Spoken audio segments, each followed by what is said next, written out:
How's it going, everybody?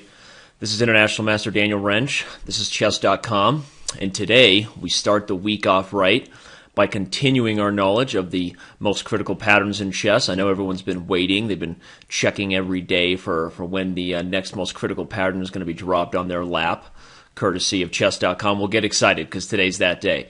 Before I move directly into the mating nets, just want to remind you what we're doing here. Chess is a very complicated game, and though at the highest levels there are a lot of things that separate the best from different types of, calculation skills and obviously a great memory and opening preparation. There's a number of things, but for the majority of chess players, they spend most of their time reading through thousands of chess books and looking at all the different information that's out there for them and not really knowing what is critical as far as immediately impacting their growth. What's the most critical thing for them to do in their study habits so that they can improve rapidly and see how far they can get? Well, a lot of the times there's so much good information, but you have to know what patterns repeat in chess. Because chess is so complicated, if you're not able to pull on knowledge or see a repeating idea, even if the position is slightly different, and that repeating idea that you have there in your subconscious and your knowledge allows you to execute a little bit better in each position, all those things, executing at a high level and knowing what plans to choose are based on your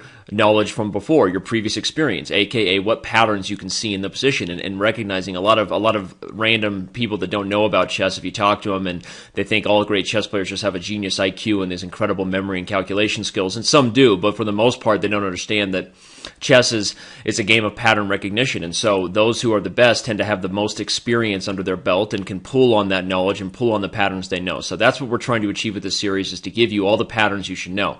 Second thing I'll say before we dive right in is that I'm not going to be reminding you of all the different tactical patterns that occur within the mating nets here. The next few videos are about mating net patterns and ways that you can perhaps win material. It will be more than just all a bunch of forced checkmates. There'll be ideas where you see a particular mating net pattern led to the win of a piece because of the threat of it, or a particular mating net pattern caused your opponent to also have to neglect something else in the position that you can then clean up. And we're also going to try to give examples where mating patterns don't work. And so the thing is, I'm not going to sit here and remind you of all the tactical patterns that you need to know within the positions. Maybe I'll say some of them from time to time, but I'm not going to point out every time there's an interference or a discover tactic or a swish and zug or a desperado or any other type of clearance sacrifice or anything. I'm just going to be highlighting the mating nets, highlighting how the pieces coordinate and come together to create a mating net.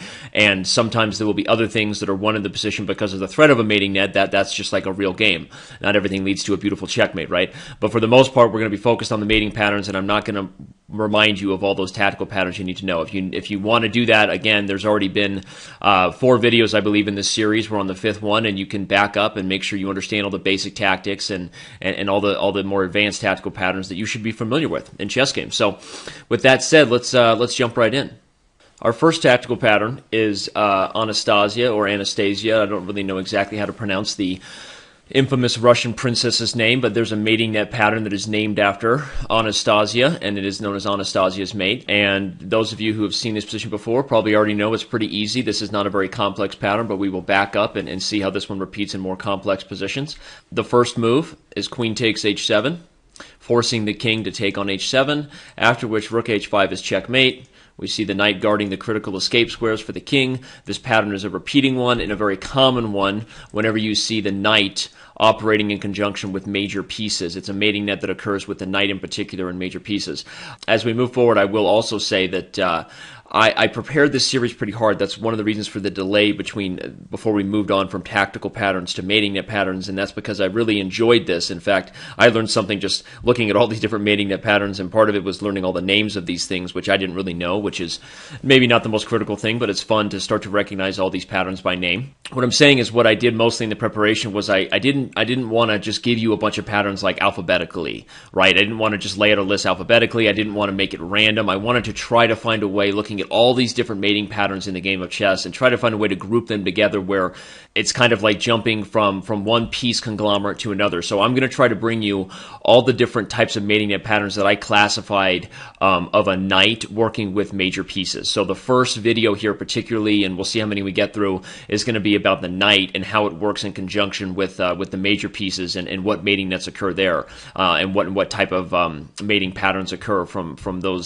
that particular piece set. set. Again, the pony and the big guys. So of course there'll be others in there, but and I don't know that the preparation was perfect, but that's what I tried to do because I thought maybe it would allow all the students, all you guys who are students of the game, to really apply and keep as many of these positions as you can in your memory, in the database inside your head. Right? Try to spoon feed you in a way that helps them all stick, and maybe even immediately become a part of your approach to the game. If they're not already something you think about when pieces coordinate together, now you have one conglomerate of how the knight, queen, and rook work together.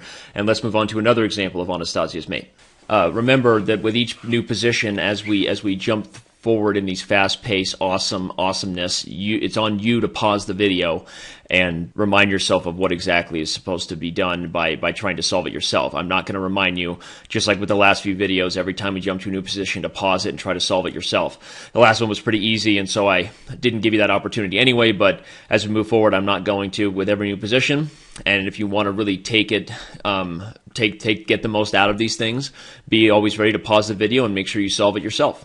This position, black plays the move knight to e2 check, recognizing this is basically the exact pattern we had in the last game, but notice we back up one move. Here black recognizes the opportunity to do it, and so he plays knight e2 check, sacrifices the queen on h2, and brings the rook to h4. You're going to notice that repeating pattern within this whole pattern series. Right here I am using the word pattern a little bit too much, right? Why don't you have some more coffee, Danny? Anyway, what I was going to say is that the way I like to learn chess, or actually the way I like to teach chess, my theory is that if you start with the most fundamental root part of an idea, of a pattern, of a concept, then you can start to back it up one move at a time, adding one idea on a time, to the point where you look at something that for a long time you thought, when Grandmaster said this position was just winning because of X, Y, and Z, you thought they were just being arrogant jerks, right? Then all of a sudden you find yourself looking at the same type of very complex, seemingly complex position, but because of the process you took to learn different ideas, you can sort of see every step of the way from here on out. So it's not even like you're calculating a force mate in 3, 5, 6, 7, 9, whatever. It's just you know the patterns so well that they sort of pop out at you, and so you can look at much more complex positions and find the answer very quickly. So here, this is just one more move, rather than the last position, which was a mate in 2. This is simply a mate in 3, but you're going to notice that pattern repeats, where we start with a fundamental idea, and then we back this thing up like juvenile, and continue to show you exactly what more complex versions of the same idea look like. Let's move on to the next one. This final, very famous one is one that I've seen in many puzzle books, many different types of, puzzle books, and this pattern is kind of the complex version of Anastasia's mate. Here we have what would seem like a mess if people were not familiar with the pattern, and many people miss these opportunities in games. But black's winning idea is very forced and very simple. Knight e2 check. The only move, of course, is king h1, as giving up the queen is probably not number one on white's list. And after king h1, black takes on g4, exclama viach, and this is either going to win a piece and subsequently the game, or white will be blind to the fact that he's about to be checkmated in 2 moves and be happy to capture the queen. And after rook h5, rook h4 mate. Let's see it one more time. Knight e2 check, queen takes g4, rook h5, and rook h4 mate. Brilliant. The next most important pattern is the Arabian mate, the next pattern on my list of how the pony works well with the rook and or the queen. Here we see the Arabian mate occurring, with the rook working well with the knight in the corner. Arabian mate number 2. This one may be even more common, because this type of pattern occurs a lot when you see a fianchetto structure. Let's say for black on the king side, there are a number of openings where that might be. And as the pieces disappear, we know that the advancement of pawns tend to create holes in our position and potential color complexes. That happens. That's just a fact of chess. And sometimes those holes and weaknesses around our king side can lead to a pattern that looks a little something like this. The Arabian mate with the pawn defending the knight and the rook delivering the mate. I shouldn't even really have to ask you what white is looking for here. You obviously see the exact same pattern occurring from a more complex game, though you note that white's position is critical because of black's counterplay here, the potential threats of checkmate and all kinds of stuff. So white recognizes the pattern, sacrifices the queen, after which black must capture back. White comes in and delivers the goods. As they say, the eagle has landed. I don't know if they've ever said that when they did an Arabian mate, but you know what?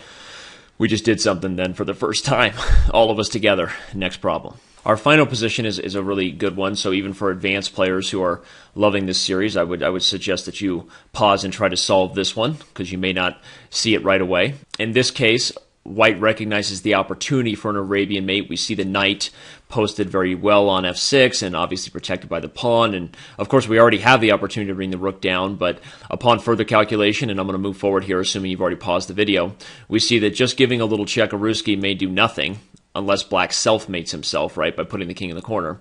As this position is now pretty tricky and perhaps not even any better for white. You might actually go on to lose this ending. So giving a check, hoping for self-mate, hope chess is never a good idea.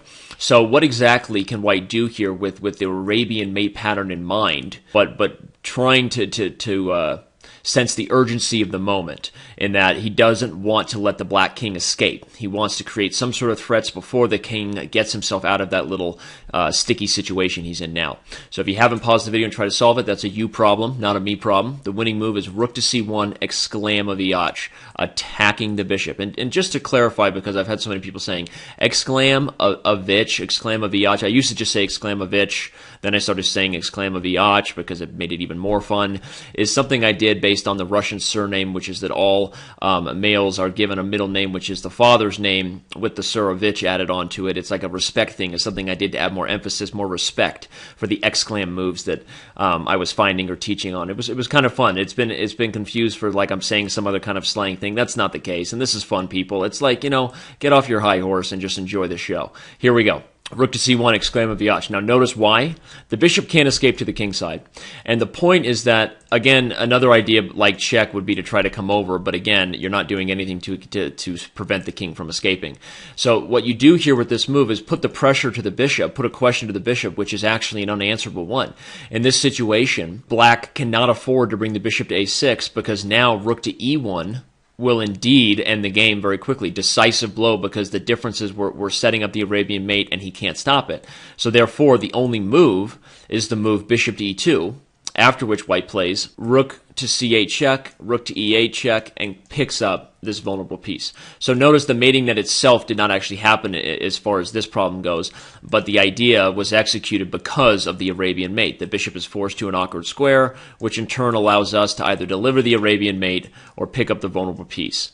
We're going to move on to the next one here, but hopefully you see this is kind of a pattern we're going to do. Basic fundamentals, back this thing up, get to more complex examples where you see, wow, even strong players miss opportunities like that in a game. So having these patterns be so ingrained in our thought process is something that we can't underestimate. Pretty cool position. I like this one. Next pattern. It wouldn't be right to talk about the coordination of the pony with the majors, of course, without talking about perhaps one of the most infamous and one of the most commonly seen in puzzle books, mating net that the queen and knight execute. That is, of course, the smothered checkmate, the Venus flytrap, I would call it. It's also been called Fyodor's Legacy. I don't really know what it's called. Does it really matter? I've seen Fyodor's Legacy, the Venus flytrap, and basically the ending pattern is a smothered mate, but it's a coordination that happens in a mating net between the queen and the knight. And it goes a little something like this. Chekaruski, sacrifice Chekalina Lashlamba, deliver the goods. See it again. Double check. Notice the power of a double discover check. We've already talked about this tactical pattern, of course, in the Beyond the Basics video. Both the queen and the knight are capturable, but you can't take two pieces at once. This move would allow mate in one in a number of ways. And again, we see the smothered mate in action. ESPN style, instant, slow-mo replay. Loving it. Next example, it's kind of like reverse order with the queen moving first, but it's a mating net that the queen and knight also do together. Very common. This is a sacrifice to lead to a smothered mate. Not necessarily the Venus flytrap, but a sacrifice that leads to a smothered mate. Queen takes h7, and after bishop takes h7, the eagle lands. Before we get too far away from the Venus flytrap idea, let's see one from the reverse side, black's perspective. Not officially the Venus flytrap because the queen and knight didn't deliver the goods the whole way together, but still the coordination of the queen and knight in a mating net. The queen sacrifices herself on g1, the knight deliver the goods on f2. Again, it works because the king can't take, because make sure you always see the whole board, kids. Bishop on a7.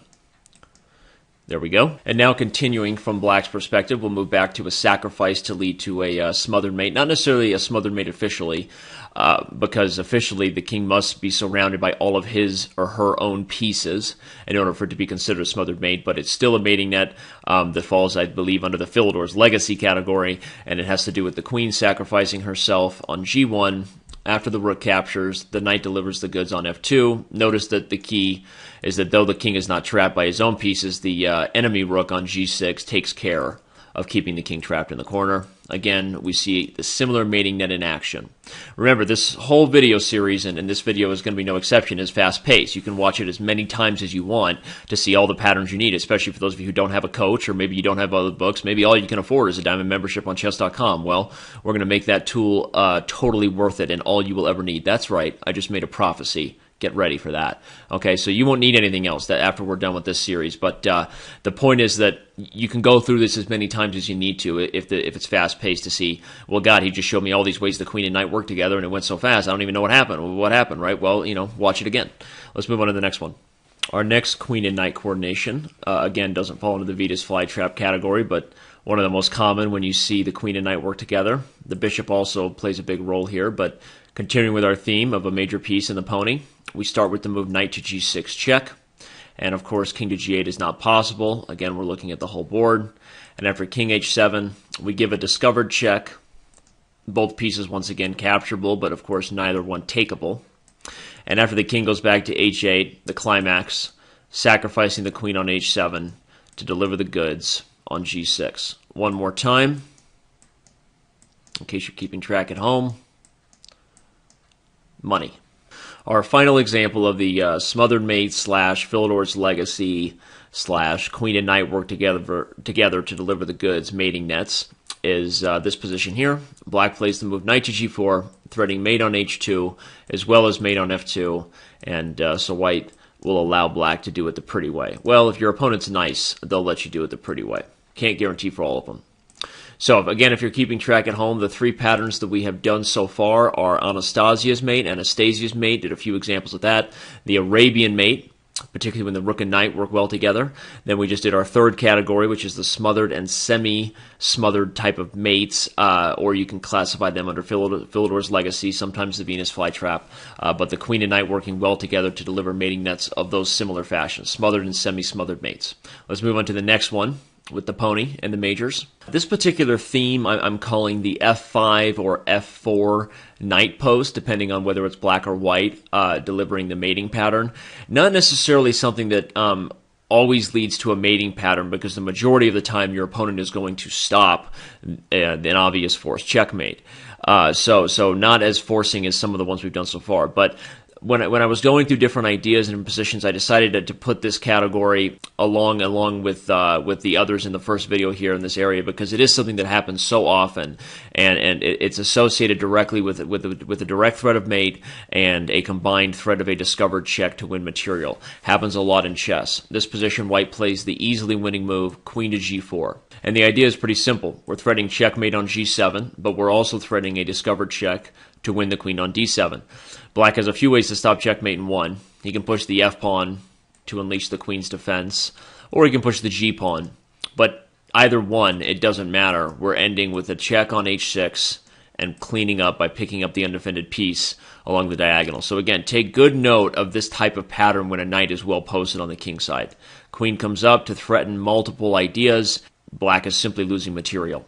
As we did with the other patterns, we simply back up and see the same idea, just slightly more complex. White recognizes the opportunity to do this, and so captures the bishop on d7, obviously, and then delivers the exact same pattern we saw in the previous position.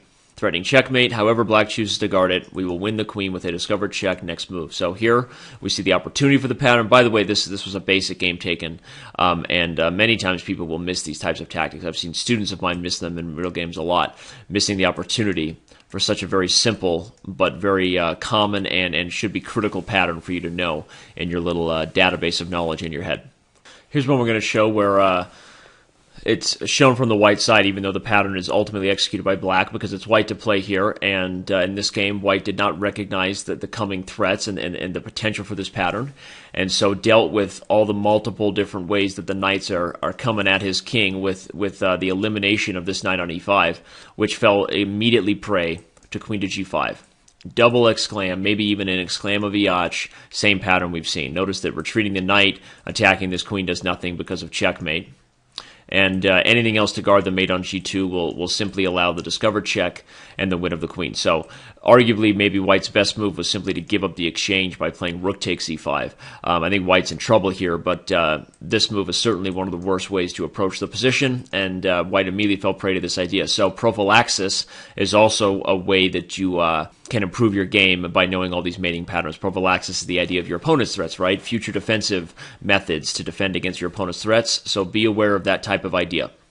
Moving on from that particular theme where the queen and knight line up for a mate on g7 and an immediate discovered check to follow, here we see one that's another pattern that will occur with the knight being well posted on this strong position. Not quite like the one before. Advanced players should even pause and try to solve this. Not so simple.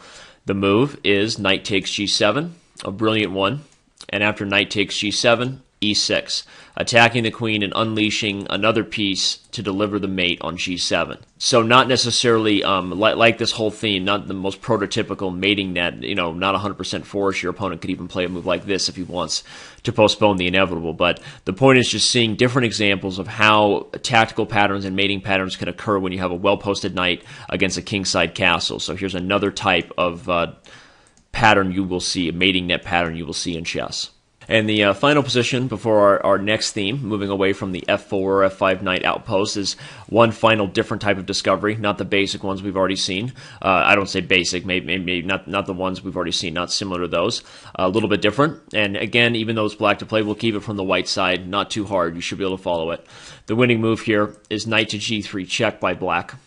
And moving the king would allow black to eliminate the bishop on f1 and deliver the goods. Next move, among other ways to win, probably. So after h takes g3, white has no choice but to allow queen h6 check, followed by knight h3 check. So we see that the pattern was that the queen and the two knights, which tend to be the Batman and Robin duos of chess, I always say when it comes to mating nets, they seem to work so well together. So here's one when you recognize the potential of a vulnerable piece along the diagonal, try to create it. Recognize the potential of these patterns and know and trust that you've seen examples where they work. That's one thing that made me a stronger player, is the more I saw positions like this, you start to have a feeling and an intuition that a pattern should be here. It's almost like you're like, well, the chess gods would say there should be something here. Otherwise, chess is a bad game, because you learn so much about patterns, and so you start to know that they will repeat, and then you can really, put it to the chess gods and be like, you know what, I'm going to keep thinking here, even though I don't see a way to immediately take advantage of this discovery in the undefended queen. I'm going to keep looking because I believe it exists, and then maybe you can eventually find more advanced ideas that weren't so simple right off the bat, but you see that the pattern did occur, and that there was an opportunity there, and there you can find it if you keep pushing yourself and you trust that these patterns do repeat. So sometimes you'll buckle down and do it, and the chess gods won't reward you. You won't actually have what you wanted, but you know what? A lot of times when you get these types of coordinations, these types of conglomerates of pieces, there is something there. And so that's why we're learning patterns, so we can do that in our own game. So you guys excited? Guess what? Don't go anywhere. Here's the next one, the next pattern. The next one is a pattern that I knew a lot and had used in my games, and of course seen in many famous puzzles and examples, but not one that I necessarily knew the name of. Apparently this is called the Taimanov's knight jump, Taimanov's knight sacrifice mate, Taimanov's knight checkmate. I don't know. Does it really even matter? And probably Taimanov wasn't even the first person to use it, but you know what? Maybe he used it enough that he deserved for them to name it after him. In this position, black to play and win. We sacrifice the knight on g3, and after takes, of course, which is forced because the king is blocked, we capture back, and the king is ultimately mated along the h-file. Sometimes it looks like that. Sometimes the king might be mated on the h-file in a little bit different manner. But the point is that the Taimanov's mate pattern works with a knight and rook once again working together, sticking with our theme. And I guess I should say that the bishop also tends to play a role in a lot of these ones, cutting off critical squares. But particularly we have the pony working with a major piece to deliver yet another very critical and very commonly occurring checkmate pattern. And here we'll give another example of the Taimanov's checkmate. Knight sacrifices himself to clear the way for the queen along the open file. Once again, knight sacrifices himself to clear the way for a major piece. Last time it was the rook.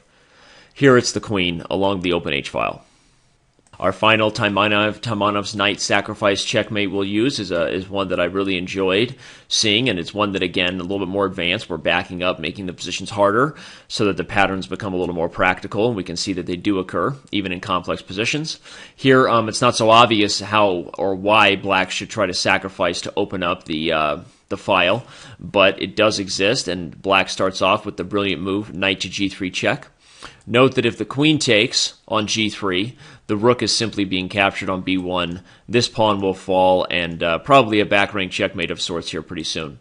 So white captures with the pawn, but in doing so allows the brilliant exclamaviach rook transfer over, and white can resign. Nothing to do about the next coming move. Again, we see it in action, ESPN style, instant replay, followed by any move, or maybe you can sacrifice the queen and do some computer chess to avoid the mate one more move, but any other move, the rook is ultimately delivering checkmate along the file. Pretty cool stuff, and a pattern that I enjoyed. And okay, that's going to wrap up the first video here on mating patterns you need to know. Guess what? We just did, in my mind, all of the critical mating patterns in which a knight works well with other major pieces. Again, you can see the pop out here on the screen. Here are the mating patterns we did. We started with Anastasia's mate. We moved on to the Arabian mate. Then we did the smothered and semi-smothered mates, Venus flytraps, Philidor's legacy, etc., etc. One of the most common ways the knight works well with the queen, the Batman and Robin duo. We talked about the f5 and f4 knight post next. Again, that pattern being very practical and something that occurs so often when you see the f5 and f4 knights working with the queen. Lots of discovered checks, lots of mating patterns that exist there. Then we moved on to Taimanov's knight sacrifice and checkmate. So we got a lot more to go. This mating nets, mating patterns addition to this Patterns Everyone Must Know series is going to be the last really tactical, really forcing, really tricky stuff before we move on to strategical patterns. But this is turning into a lot of information, and I'm glad, because I'm really enjoying preparing this. You know, I know it's maybe not as exciting or fast-paced as a live sessions, but those ones don't require nearly as much preparation. They're a lot more fun and entertaining, and of course educational for those who really like them. But this is something that I think everybody should enjoy, and should be something you can hopefully refer back to for a long time. It's going to be a long series, everybody, so just buckle up. The train is moving. So next mating pattern series you're going to see toward the end of this week. We're going to move on to well, I won't tell you. You know what? We'll keep that little cliffhanger. I'll tell you what mating patterns come next. But of course, I can guarantee you that, like this one, I'm grouping all these mating nets together in ways that I feel will be most beneficial for you, and hopefully be most applicable to your games. You can kind of group all these patterns. So, like, you're learning mating nets inside patterns, and hopefully those are being delivered in a way that is also like a pattern. So you can maybe see how they all come together. So, hope you enjoyed how the knight works well with the major pieces, and hope you enjoyed this video, and I'm going to see you around on chess.com.